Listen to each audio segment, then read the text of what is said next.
PLs have been the most robust and the most surprising. But we'll see. T1 will not make the same mistake that Fnatic did. We'll take that Rumble away from Impact instantly. The Tristana also removed.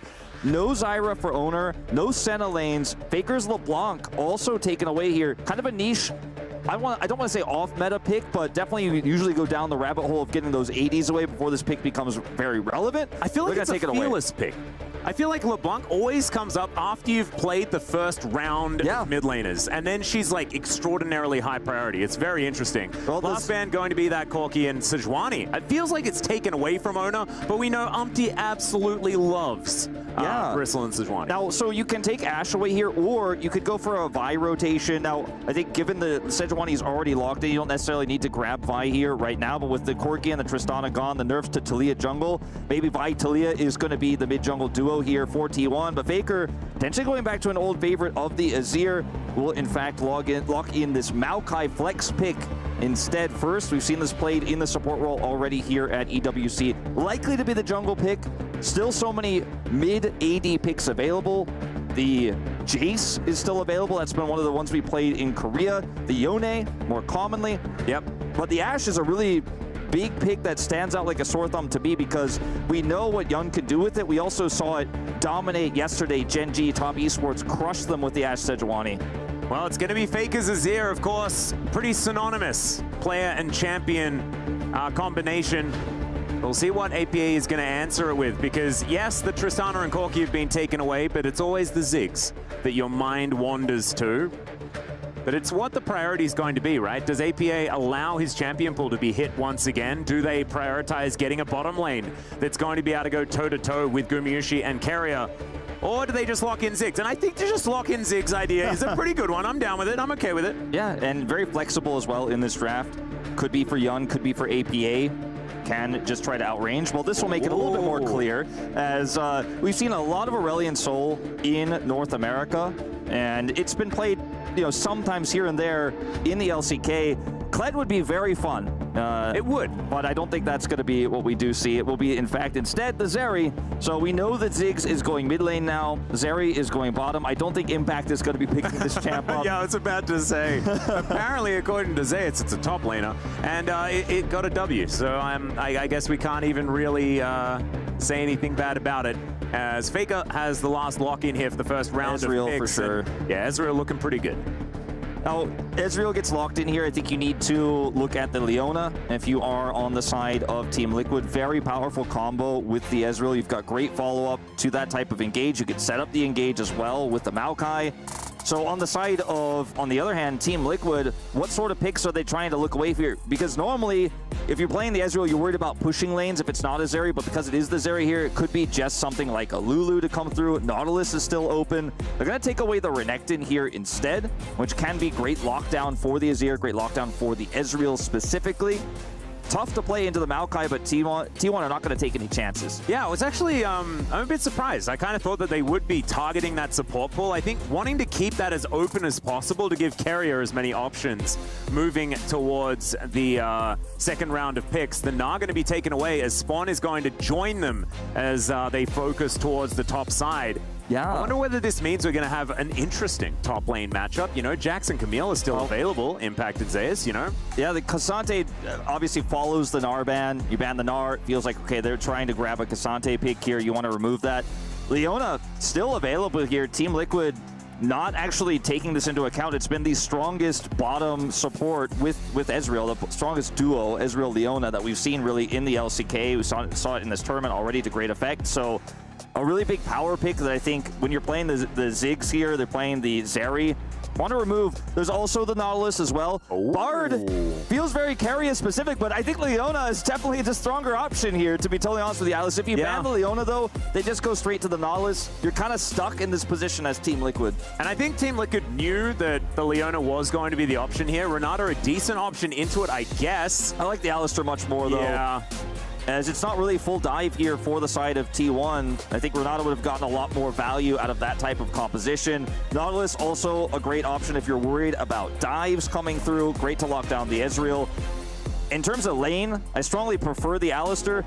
In terms of lane, I really do not prefer the Rakan into this matchup. This is a very risky game that Core JJ and Yun are playing. It really is. And now they have to go for a blind pick on Impact's top lane champion. Man, CoreJJ must be feeling extraordinarily confident. Playing Rakan into the Leona is so incredibly difficult. However, there isn't a Taliyah on the map just yet. And we know that Rakan's worst enemy is the lady that throws rocks all over the floor. So thankfully, he doesn't have to deal with that. And I got half of my matchup.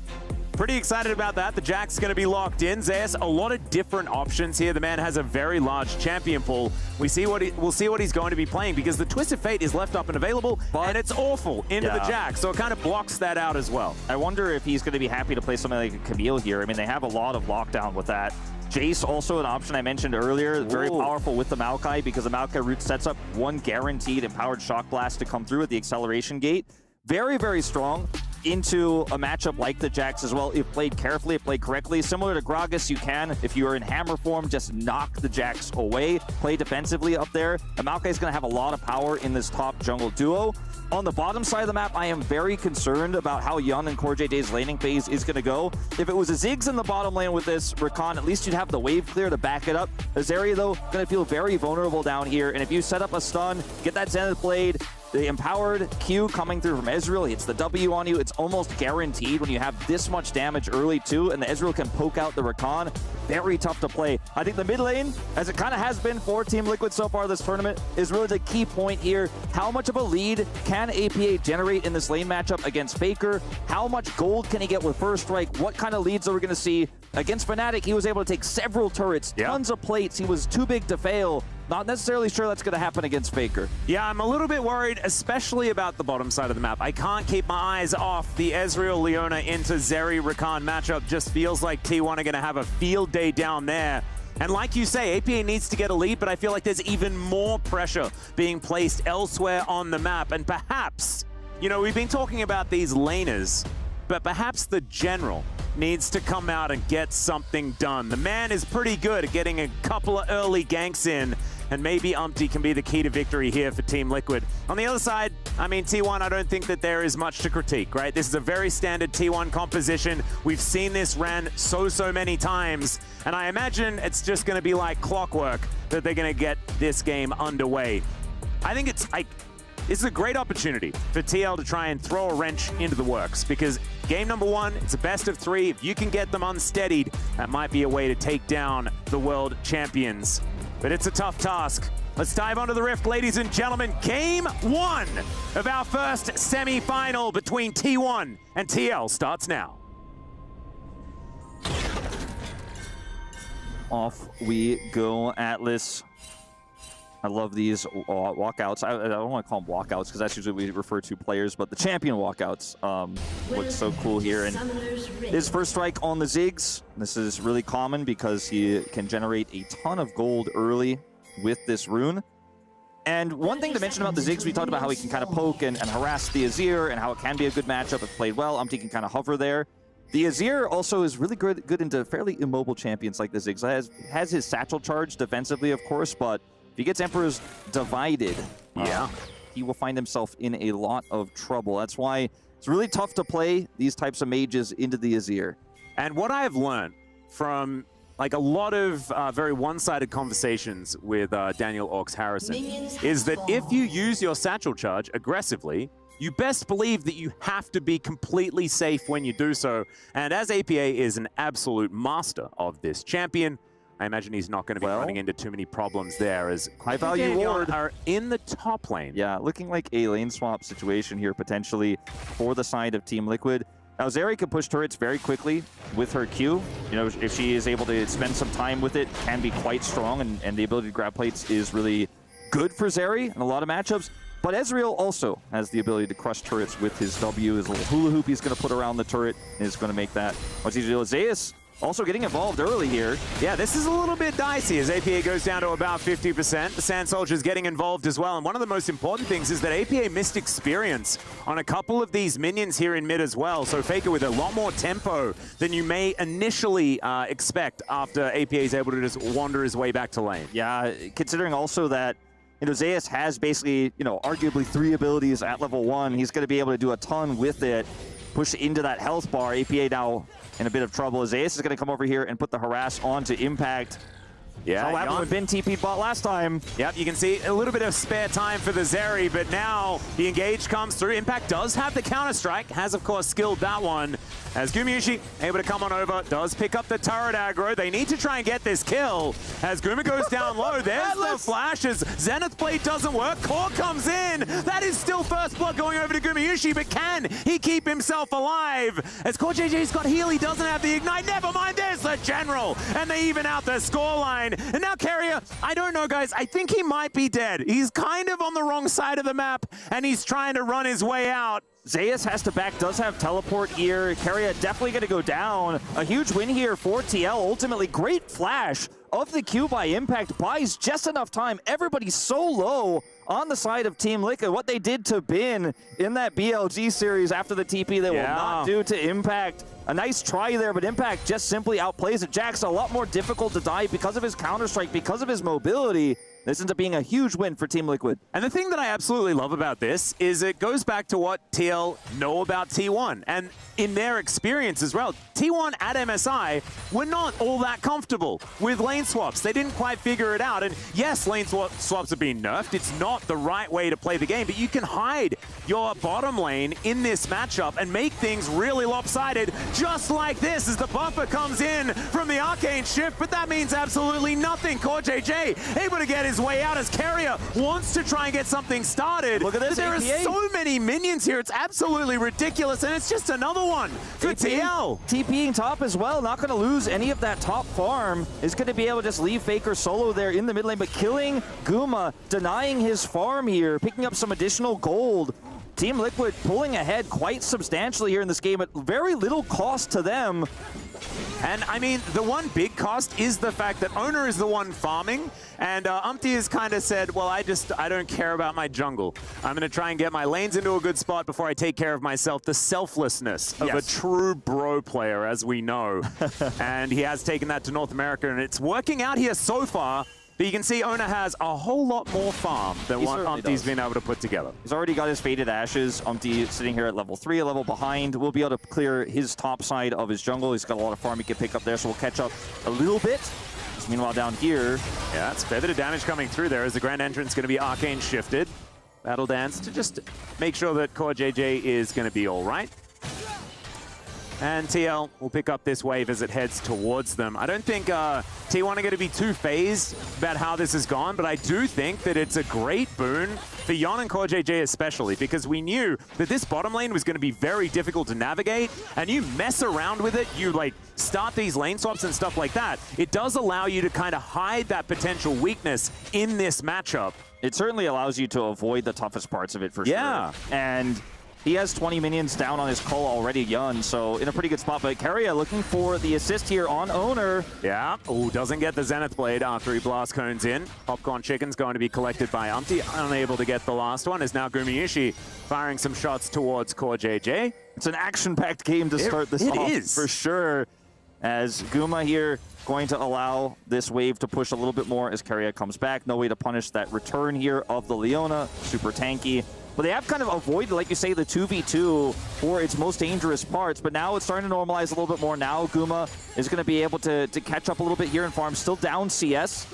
We'll see what they can make of things. Faker, obviously, a small benefactor of the extra time he had in mid lane there. Will be able to TP back to lane. Has a pretty big CS advantage himself.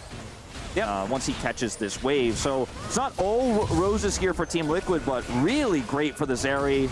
And once that call finishes too, he's going to have so much gold as Umpty, maybe a bit alone. Yeah, even the short fuse doing a fair bit of damage here to Oner, who does have mainly damage as the Mega Inferno Bomb comes in. The flash forward from the APA, but it doesn't matter. Faker just sweeps up Umpty, puts him into the death chamber, and now T1, they have full control of these grubs. Yeah, a really tough fight to take there, unfortunately, as Umpty. Yes, you have the Ziggs back up there. The Emperor's Divide in a choke point like that is going to be basically a guarantee. APA also using his flash means he's going to be more vulnerable once Faker gets that ultimate cooldown back.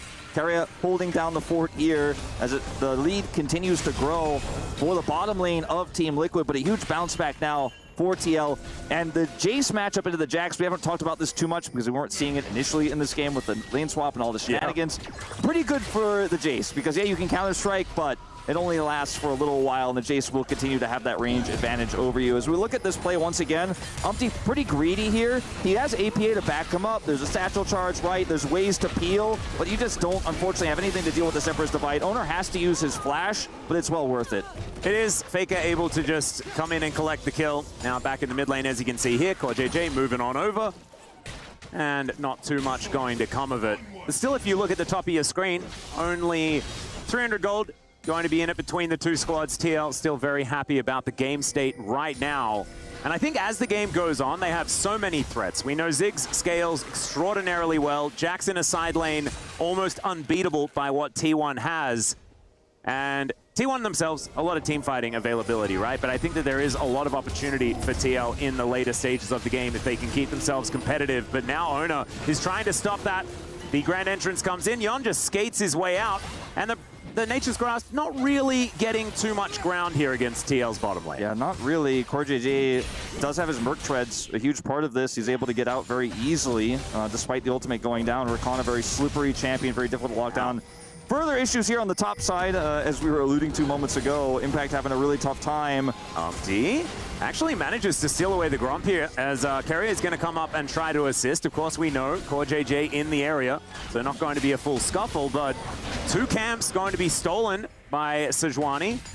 That is going to be great here for TL, especially when we'd already illustrated that Umpty was the one that had to give up so much in the early game, was behind a whole bunch of camps. I think it was like 5 camps or something like that, and has now evened things out entirely. Yeah, True Shot Barrage here is not going to amount to anything, but, you know, you miss every shot you don't take. I mean, he still hit 2 people. True. And a dragon as well. Yeah. So he's just helping them with their clear. Yeah. So at the end of the day, it's worth trying that out. Obviously, you're not going to need that ultimate for anything right now. Both top laners just teleported back. So you have very lopsided top side game state that's favoring T1. Bottom side, pretty huge advantages for Team Liquid. You mentioned Umpty getting that farm back, but Yon has maintained this CS advantage, has that extra kill, obviously in his belt as well. So he's up 500 gold right now in this bottom lane. And I think some proactivity is going to be needed here for Oner. Without his ultimate, you know, wasn't able to do anything in that interim, but maybe could make an impact here either top or mid as Guma continues to farm things out. And do you know what I'm fascinated about, Wolf? I'm just wondering whether APA said anything in all chat yet. I am really curious. I imagine that Dagon and the gang are probably, you know, staying on the ball there. But I'm so curious as to what it is. Very much looking forward to finding out as Keria and Gumayusi closing in onto Yon, but he's Zeri, so he just skates over the wall, and everything is absolutely fine. Now a potential gank here as Oner moves towards the top side, lurking in the fog of war. Faker coming over to threaten that at the same time bottom there as you mentioned. Ooh. Okay, will Impact move up further than he should, as they know Umpty is here as well, as there's the counter-strike. They start this one off. Nature's Grasp comes down. Glacial Prison comes in as well. Impact, the first one to be focused. The Permafrost comes in. Umpty not able to actually finish off the kill as APA. He turns up Mega Inferno Bomb, and that's going to be the kill for the Ziggs. Oner looking to run away. The short fuse. There's the satchel charge, and he closes the distance, and there goes the tree. Faker 1 versus 3, and even though these health bars are low, I don't know whether he's going to be able to take anything here if TL do decide to turn. And that is a great play from the North American representatives. Absolutely. It was jungler versus top laner there on both sides of that fight until APA showed up. And it begs the question, how did APA get here? Because Faker is not actually denying his rotation. Okay, take a look. Impact over here, very low. Zeus has to flash, still gets permafrosted. It's the teleport here from APA, completely circumvents Faker. Faker a little bit late to actually come up here and deny the play, so teleport advantage to APA allows him to make this happen, and it's a huge win. Nothing Oner could do, no escape here. Even with Faker showing up with flash and ult, he can't turn the play. They will be able to get these grubs out of this, or at least a majority of them, as they have this choke point once again controlled with the Emperor's Divide. But man, what a lead for Team Liquid so far. Yeah, it's definitely going well here in this early game. As we move towards mid, though, that's when things can get a little bit more dangerous. 4 grubs now collected for T1. I think a big deal for Zeus, who does so much damage on this Jace to turrets. You know, you sort of sit there in gun form, press your W, and you just wipe them out. And so definitely going to be something worth looking out for here as T1 try to accelerate into their 1 to 2 item power spikes, right? Like, this is what this composition is so incredibly good at. It's utilizing these early spikes.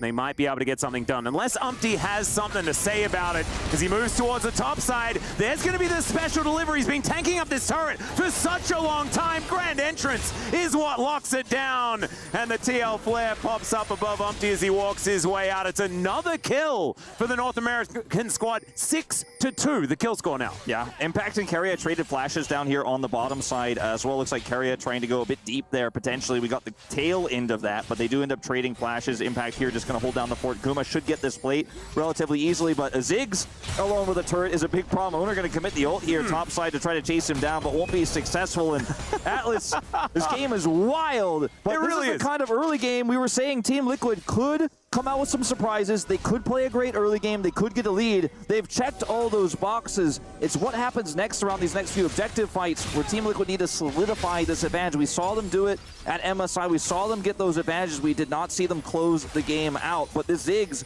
is so huge so early. Not quite as big as he was in the Fnatic series in Game 1. But it's still going to be a huge problem here for Team T1 to deal with. And it feels like it's not just a hands diff, it's not just matchup diff, it's just macro calls here from Team Liquid. They came up with a clear plan here. The execution has been crisp, and that's what you love to see from a North American team taking on the defending world champions. No, absolutely, and I want to go back to it. I think, like, commending the preparation is what we should be focusing on here, because Team Liquid, they did their research, they did their homework, and they came up with a great way to tackle this T1 squad. I think the early lane swap, even though they didn't get a massive lead, they put enough weirdness into this game to allow Yon to have a 20 CS advantage up against Gumayusi.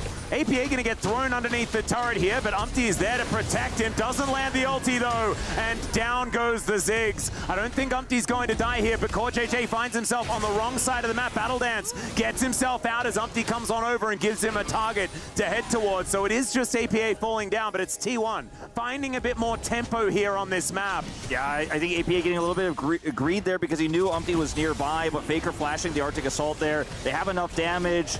And that's going to be the Dragon here going over to T1. It wasn't in the mid lane where he got punished on the Ziggs to this Emperor's Divide, but in fact in the sides. We're 1-1 apiece. Hextech Soul is the Dragon. An amazing Dragon for both teams. Yeah. You can see the Ziggs poke, but also the Ezreal and the Jace here for T1. I think we're going to see a lot of action on the bottom side of the map for these next few Dragons. Not to mention Zeri. That's a lot of electricity, Wolf. It's going to be going everywhere as Umpty going to get slammed by the Bramble Smash, formerly known as the Arcane Smash. He's now going to use it on the Raptors. Looks like Oner is not going to be pursuing Umpty here towards the Herald.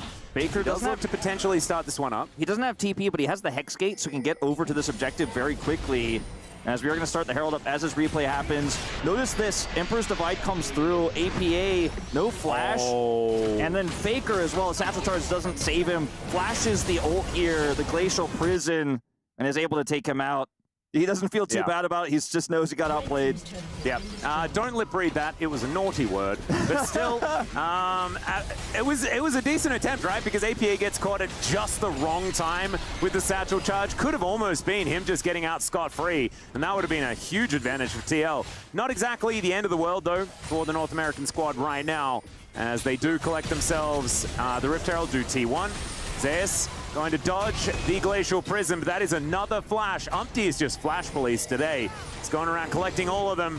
And even though he lost his mid laner, he did collect the flashes of both of the solo lanes on T1. So maybe set up for some sort of fight here as we look towards the next Hextech Drake, or the first Hextech Drake of the game. Right, and the scary thing about this game state here for T1 is that, yes, they've got great wave clear, they've got a Ziggs on the side, which is always terrifying. T1 will need to respect it, but T1 have the Herald, and the Herald can allow them, if timed correctly, to get a lot of control over that bottom side of the map. They were able to pick up the Herald top side, so they could just put their focus bottom, as long as this Ziggs isn't given too much free time with the turret. So Faker is going to be in this position where he's going to have to sit bottom kind of alone. They're going to hover top side here with Oner on this Maokai to keep the Ziggs at bay. The Ziggs gets locked down. Zeus has enough burst damage to take him out easy peasy. So this is where T1 really need to solidify their control over the bottom side. Keep that Ziggs away from the turret. They can stave this off for the next few minutes. Use that Herald correctly. They should have the Dragon start in their control. As CoreJJ, bit of a Hexgate journey. Yeah, this is somewhat aggressive as he's going to get stunned, but not before he gets over the wall, and that is going to mean that he survives and doesn't actually have to use too much of anything at all. He's just teasing him this whole game. Yeah, I was feeling a little bit nervous as more Hexgate shenanigans come through here. No outer turret on this bottom side as Faker trying to take the long walk to get out of the way of Umpty, who does have that ulti back up and available once again. Control ward in this brush. Umpty just going to settle for the Gromp for now as Yun hops into the gate and gets himself out. Faker having the Sundisk, he feels pretty safe here, Atlas. Yeah, you know, it's such a weird position though, Wolf, right? Like, it's just a lot of jostling. We're jostling right now. Yeah, jostling, trades. I mean, Team Liquid showcasing great macro. Yun, see if he can avoid this. Ooh, able to skate his way out. Yeah, really nice slide, actually. Takes Keria for a ride with him. Doesn't need to cleanse, but will take some damage here from that Mystic shot of Guma. Minute 40. Until this dragon spawns, Herald at the ready, and this is where T1 will have a little bit of control for the first time of an objective fight. They had to wrestle it away in that first fight where they were able to pick Umpty there, force the flash out of APA. This time they get to start the fight on their terms, and for the first time in this game, it really feels like T1 can do what they want, right? Team Liquid have kind of pulled them into their world, what they prepared in the early game for a majority of this game. Faker also has TP, has gone to the top side here. Very dark up here, so Faker going to respect it. Umpty threatening. Yeah. Man, Team Liquid is so scary on the map right now. Umpty is like, he is really pushing. He's trying to find any opportunity. As soon as anyone oversteps, he is there to try and counteract. And I love the proactivity coming out of the man. This is something that we have seen from him in the past, but it seems to be ramping up here in this game. There's that Herald drop I was talking about here. Yeah. Flank from impact, but he's spotted. Keria going to be piloting this one as there's the grand entrance. They get the knock up onto the Leona, but not exactly a key target as the bouncing bomb doing a lot of damage here to Oner, who is pretty squishy on this Maokai for now. Not going to be the end of the turret, but it is very close to going down. Faker going to go topside to try to catch that wave. A lot of minions lost, actually, for T1 coming down for that Herald play. Remember, he does have the teleport to go straight to Dragon, but T1, because they didn't get the turret, not confident to actually group for it faster.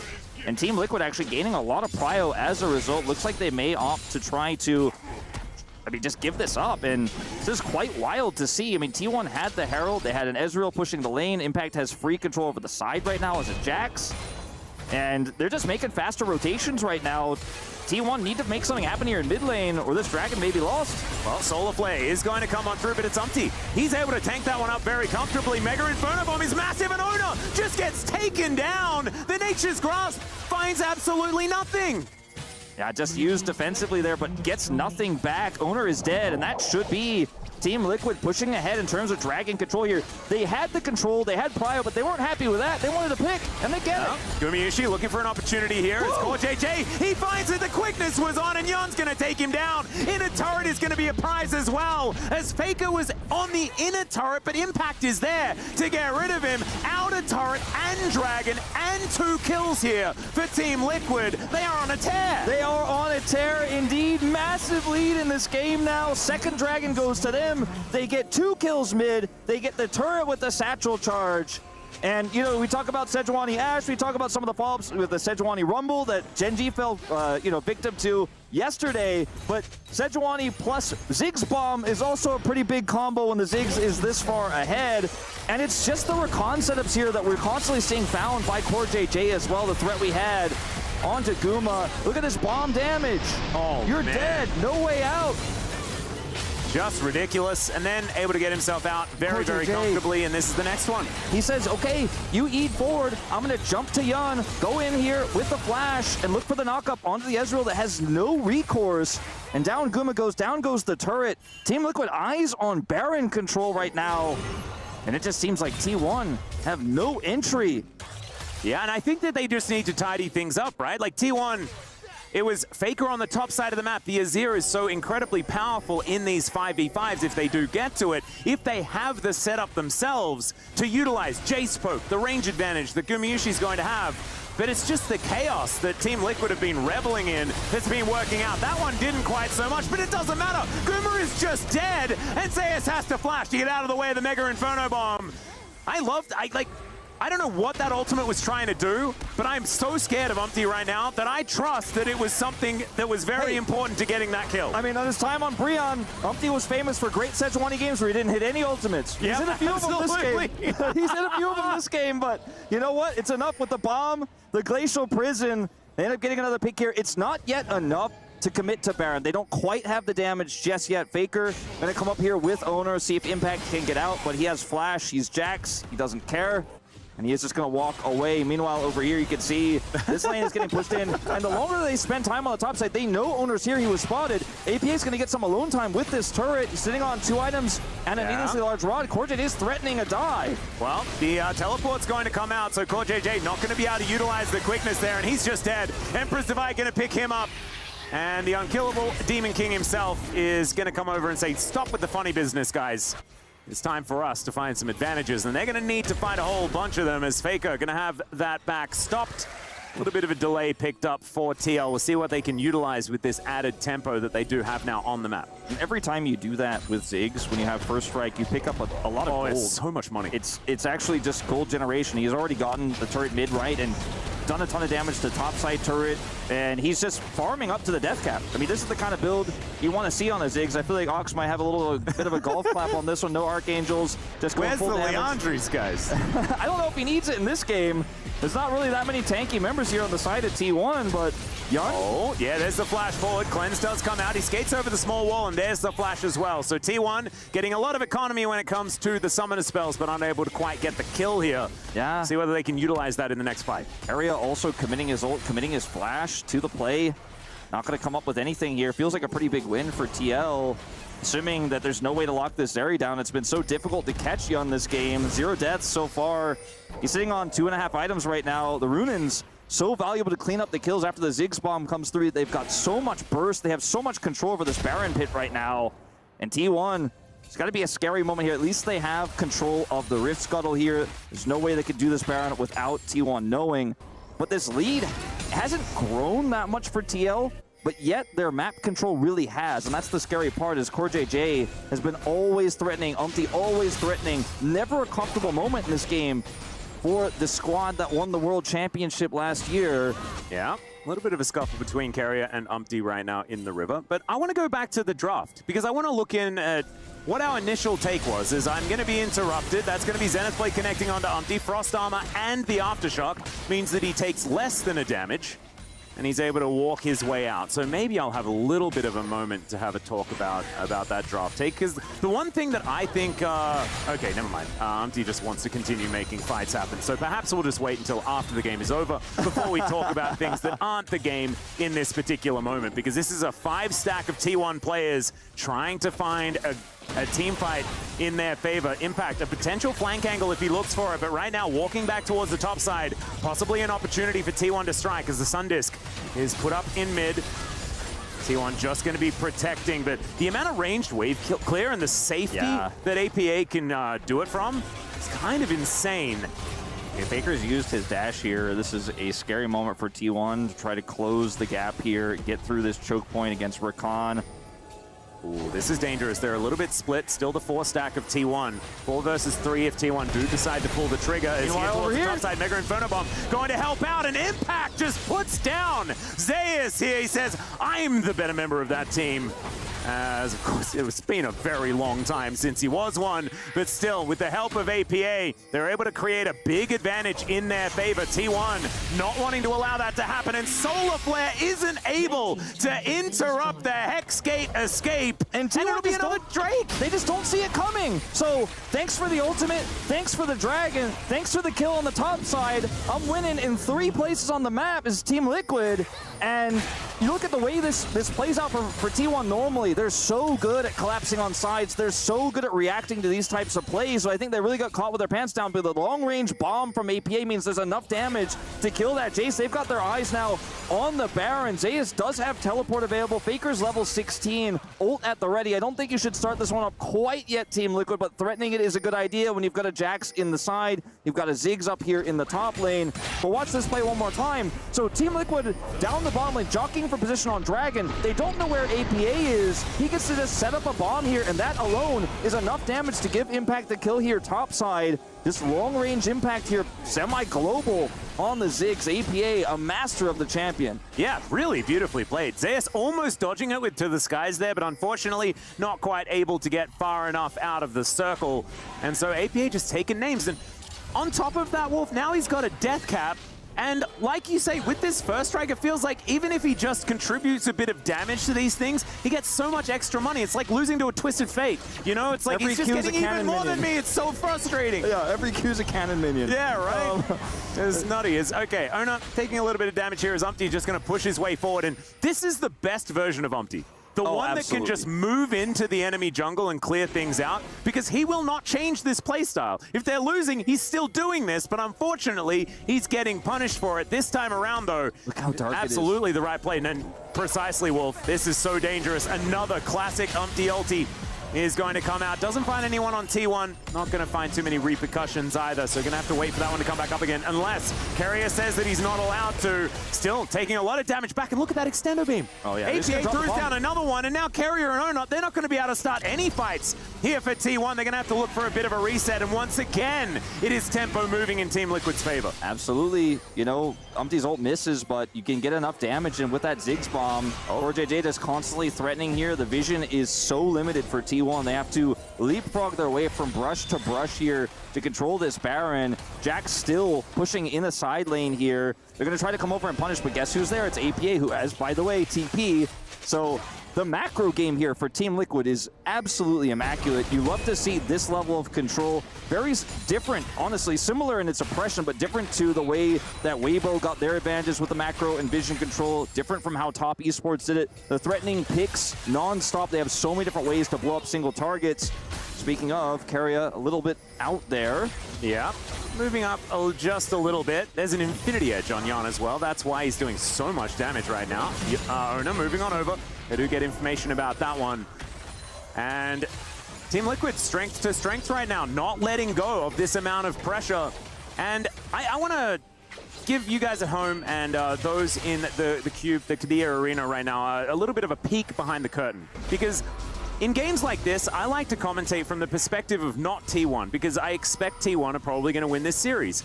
Now I feel like I'm running the risk of just seeming extraordinarily Team Liquid biased, because T1 haven't found that inroad back into the game just yet. And when you look at some of the game states here, the map control that Team Liquid have had, Gumayusi just now getting his third item as Yan is approaching his fourth here on the Zeri, already has the IE. He's 2 levels behind, or was, he's now just 1, but will be 2 levels behind again here shortly as Yan clears up a few more minions. This is an immaculate lead from TL. This is really oppressive, and it's hard for T1 to get back into this game without a super play, and their play options are pretty predictable, right? You've got Leona, you have the Maokai to set up Shock Blast if you're ahead, if you have vision control. Otherwise, you're just throwing roots in blind as Oner here, so your opportunities are just so limited. It's so difficult to fight into this dark, barren region. And if you don't constantly check, if you don't constantly push in and clear those wards, Team Liquid could be doing the Baron. If you lose that against the Ziggs, it's basically lights out. They're so far behind in gold. A straight-up 5v5 team fight isn't going to be easy. It's going to take a heroic Emperor's Divide, an overextension. That's why Team Liquid are not pushing their advantages too far, playing it safe, playing around wave clear. They are grinding T1 out of this game. Yeah, and T1 are just catching the waves where they can. You can see Faker down here towards this bottom lane, staying out of vision as he spots Core JJ on his way over. So mid lane of T1 not going to be dying just yet. They're still not finding any inroads, right? So this is protection, but it's not being able to move the needle back in the direction that they want it to. And Umpty is still pushing forward. He finds that ulti as Core JJ gets into the backline. Guma in so much trouble, but he's able to Arcane Shift to get himself out of dodge. He'll stay alive, but he's out of the fight for the moment. As now Keria trying to deal with Bristle, ridden by Umpty here. As Faker gets into that mid lane, but they're unable to really find too much. So keeping everyone alive, and that is the main thing, is T1. They're looking to get control of the Baron area. Yeah, they call the bluff. They're like, oh, you guys think you can trade for Baron? I'm not going to play that game. I'm not going to allow it. And they're going to rush over here. Keria, you know, now down in ultimate, doesn't have flash here, but they are going to just try to rush it. Faker does so much damage to this Baron, but can they turn?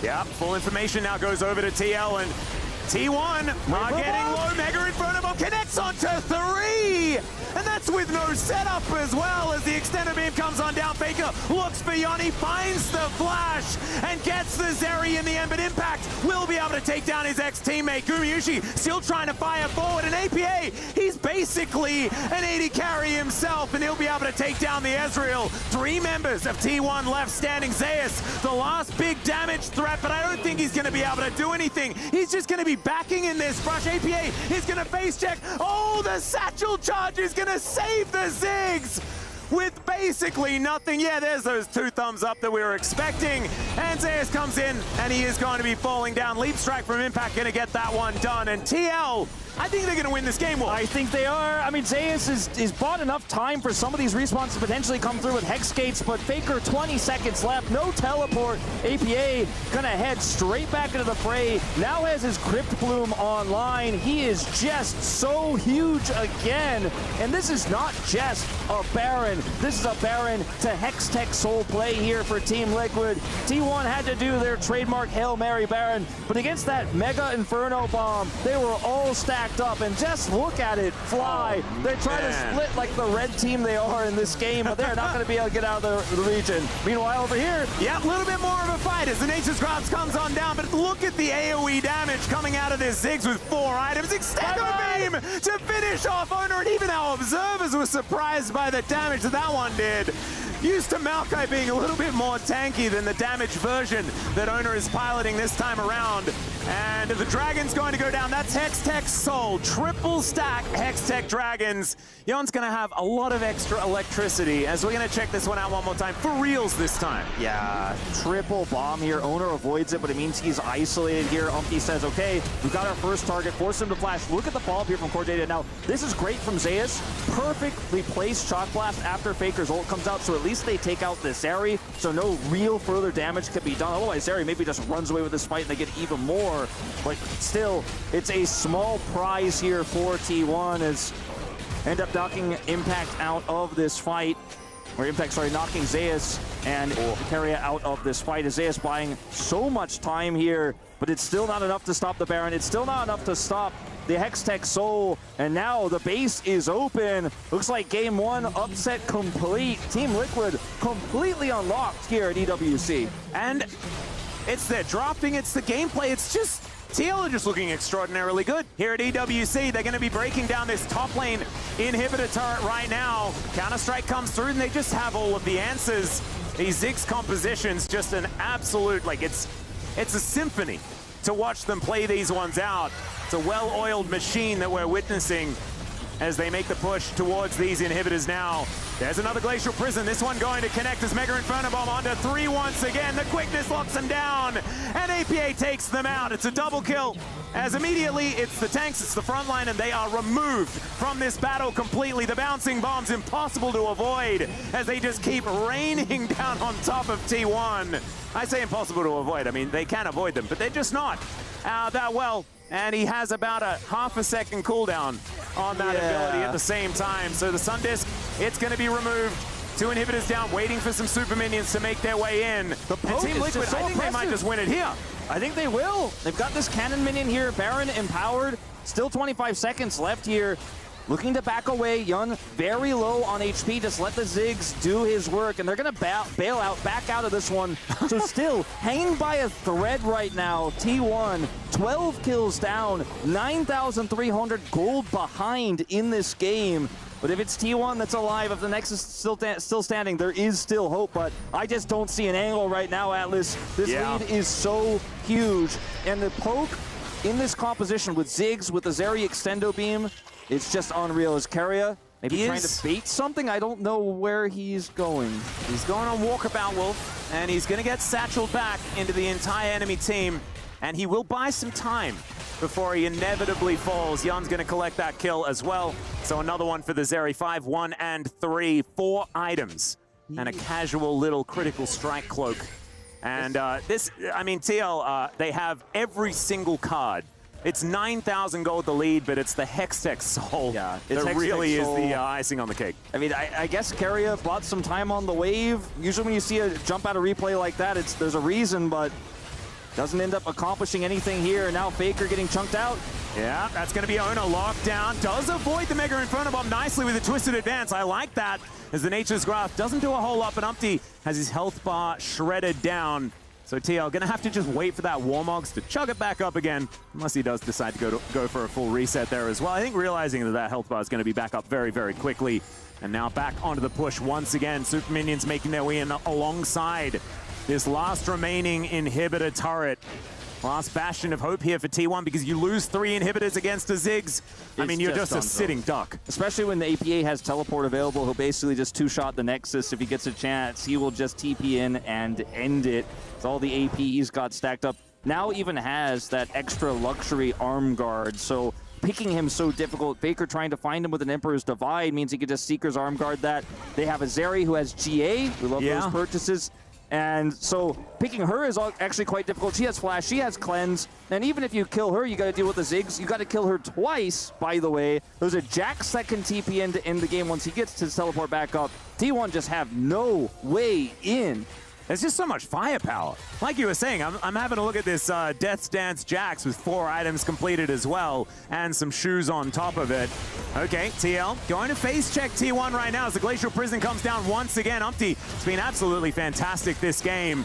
APA layering the ultimate on top as well. T1 keeping themselves alive at least for the minute. As Zeus gets the Hammer Slam back. Impact taking a bit of damage here as well as Extendo Beam. Oh my goodness, who's the poke champion now? As Jan is going to send Zeus back to the fountain. This last inhibitor still standing, but I feel like the clock is ticking on that one. Elder up in a minute, 25 seconds on the Baron. And I think TL, they're going to make sure that these waves are pushing in, take these neutrals, and carry Exodia towards the enemy next. The Hextech Gate allows T1 to try to get in there. Uh-oh, Umpty's over here. Yeah, finds Keria. Not exactly an ideal target, but he'll take it. But, I mean, there's just no way for T1 to really get to either of these objectives. They have the Hex Gate, so they can try to rush over and contest, but a teleport can end the game. Even with both Nexus turrets standing, if T1 get their back stopped here, APA can just end the game. So T1 have really crossed their T's, dotted their I's, as that's hopeful. Gumayusi with this true shot, as they're only going to leave 2 on Baron because Yun does so much damage while continuing to push these waves into the mid lane, stacking up super minions there. So there is just absolutely no way T1 can come to Elder. It's essentially League of Legends checkmate here right now with the composition of Team Liquid. Yep, T1, I think the fight that has to happen on the Elder or on their Nexus. And they have elected for the Elder. I'll start that one up as it spawns. They have positional advantage, banana brush control, but Umpty just walks on in. Does not mind about this one whatsoever. They're all inside the pit. It is an absolute Thunderdome, but the Elder is taken by T1. Is this an opportunity? Impact says absolutely not, as they're getting torn to shreds. Keria sliced down by the Zeri. And Team Liquid, they'll wipe T1 off the map, and they'll be taking game 1 right now. Not a chance in this game, start to finish. T1 don't get to play their proactive playstyle. They don't get to play the Leona into the Recon bottom 2v2. It was TL pulling the strings, the puppeteers of game 1, start to finish. A beautiful